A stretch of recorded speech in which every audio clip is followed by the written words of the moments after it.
married by a false prophet. I have a question prophet. about marriage. Is the marriage legitimate? I listen to you talking about if the pastors don't believe that Jesus is the Son of God, which I do believe that Jesus is the Son of God, that they are false pastors or whatever else they call themselves, and they are not fit to baptize anyone.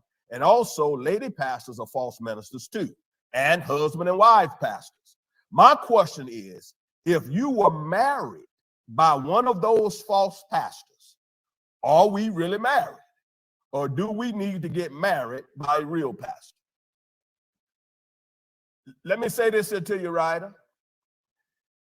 As long as they had credentials, as long as they had authority to marry you, you're married. It doesn't matter whether they're a true prophet or a false prophet. Whether they're a true prophet or a false prophet has nothing to do with whether you're married or not. Listen, what determines that is their credentials, to make sure they got credentials to marry you. Give you an example. You can go down to the courthouse. They're not even preachers, but they got credentials. Do you understand? They have the authority to marry you. You can go down to the justice of peace. You can go to the courthouse, a judge. He's not a preacher. He just has the authority. He has the credentials to marry you. And look here, he ain't even got to believe, none of what we believe. But as long as he got the authority, he's got the authority by the law to marry you, you're married. And that judge can be a male or a female. That justice of peace could be a male or a female. Long as they got the credentials to marry you, long as they got that authority from the law to marry you, you're married.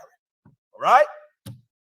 I've been asked that quite a few times, but yes, it has nothing to do with whether they're a true prophet or a false prophet.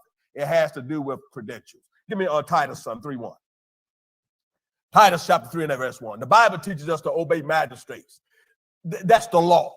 And if the law have given them the authority to marry you, then you are married. Titus 3:1 said what? Put them in mind to be subject to principalities. Put them in mind to be subject to principalities. And powers. And powers. To obey magistrates. Obey magistrates. You're dealing with the law here. Obey magistrates. If that person, that false prophet, got credentials from the magistrate, from the law to marry you, then you are married. All right?